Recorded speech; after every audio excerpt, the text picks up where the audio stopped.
Bonjour chers élèves, je vous rencontre aujourd'hui dans une nouvelle leçon de vocabulaire. Les mots de liaison. Alors c'est quoi les mots de liaison et qu'est-ce qu'on comprend par les mots de liaison? Les mots de liaison sont des mots qui relient des phrases entre elles et organisent les phrases dans un texte.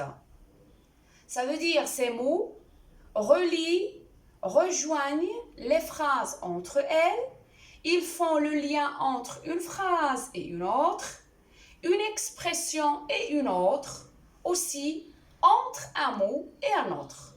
On les appelle aussi des mots connecteurs. Ça veut dire les mots liens qui connectent, qui relient une idée à une autre, ou bien les paragraphes entre eux, etc. Prenons quelques phrases, exemples pour bien comprendre. J'ai réussi car j'ai bien travaillé. Le mot de liaison car relie les deux parties de la phrase. La première partie, j'ai réussi. Et la deuxième partie, j'ai bien travaillé. Alors pourquoi j'ai réussi? Car j'ai bien travaillé. Donc chaque partie est la conséquence de l'autre. Voyons le deuxième exemple. Je veux sortir, mais il pleut. Alors là, avec le mot de liaison mais, je relève ici un problème. Le fait de ne pas pouvoir sortir à cause d'un événement. Et si j'ai deux événements, sortir et pleuvoir. Pleuvoir est plus fort que sortir. Pleuvoir est plus fort que sortir. Donc, je ne peux pas sortir même si moi je veux. Alors, le mais ici relève dans ce cas l'opposition. Deux événements qui s'opposent, deux événements contraires, l'un empêche l'autre.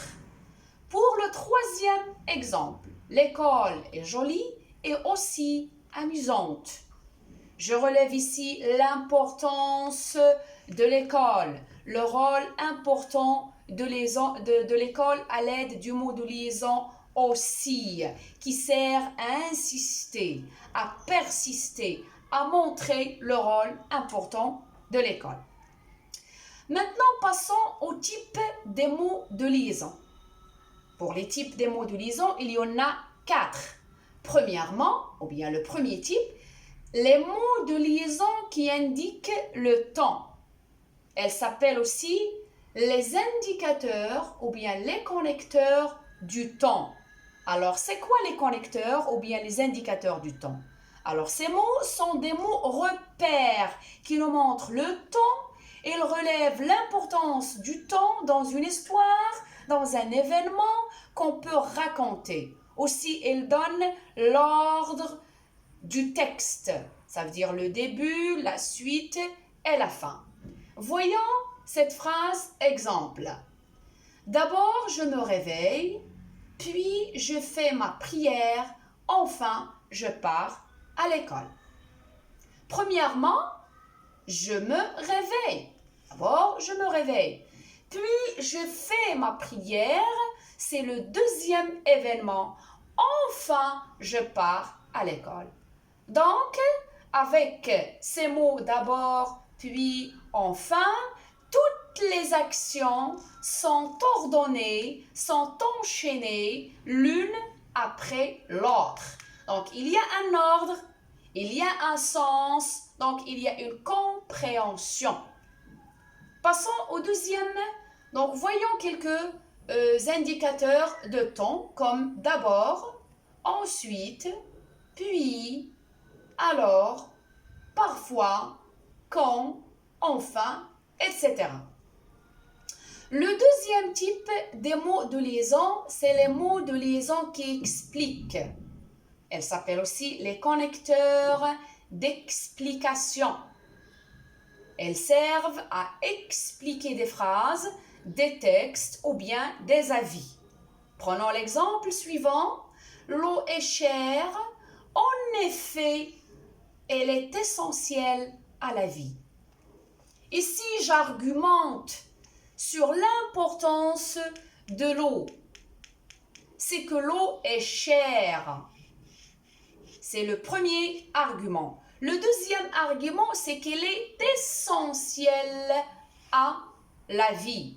Donc, je relis les deux propositions à l'aide ou bien avec le mot de liaison en effet, pour renforcer mon avis, pour expliquer l'avantage de l'eau. Un autre exemple, la nature est belle, c'est pourquoi il faut la respecter. Ici, je renforce aussi l'argument de la nature en utilisant le connecteur « c'est pourquoi ».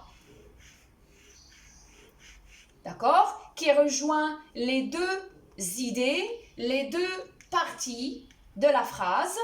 Donc, j'explique pourquoi il faut respecter la nature. On doit la respecter car elle est belle.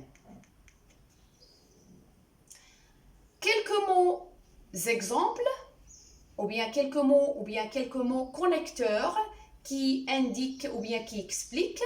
On a car, en effet, c'est-à-dire, parce que, donc, c'est pourquoi, etc. Voyons maintenant le troisième type des mots de liaison. Les mots de liaison qui opposent. Ils s'appellent aussi les connecteurs d'opposition, qui montrent le contraire, deux choses contraires, d'accord? Et qui servent à donner un avis opposé, une idée contraire. Regardons ensemble l'exemple suivant. Je veux naviguer, mais je n'ai pas de net. Donc, les deux parties de la phrase sont reliées à l'aide du mot de liaison « mais ». On a exprimé l'opposition grâce à ce mot. D'accord? Je veux naviguer, mais bien dommage, je n'ai pas de net. Un autre exemple. Le soleil brille, pourtant il fait froid. Deux idées contraires. Le soleil brille. Normalement, il doit faire chaud, mais c'est le contraire, il fait froid. On remarque l'opposition à l'aide de ces mots. Mais, pourtant, au contraire, etc. On peut trouver des mots de liaison qui insistent. Et c'est le troisième, ou bien c'est le quatrième type et le dernier type. Il s'appelle aussi les connecteurs d'insistance, qui servent à insister, à attirer l'attention sur un point, s'arrêter sur une idée. Voyons l'exemple suivant. Voyager est amusant et aussi intéressant. Si je dis amusant, c'est compris, mais j'ajoute encore une autre qualité. Un deuxième avantage du voyage est intéressant. Alors là, j'insiste sur l'avantage du voyage. Voyons quelques mots exemples qui servent à insister, de plus, et, aussi, etc. Alors, si on veut récapituler la leçon d'aujourd'hui, on remarque, chers enfants, très bien l'importance des mots de liaison. Ils nous aident à formuler nos phrases, à enchaîner nos idées. Ces mots de liaison nous permettent d'être compris par les autres. Plus on utilise des mots de liaison, plus on présente un discours bien clair et bien convaincant.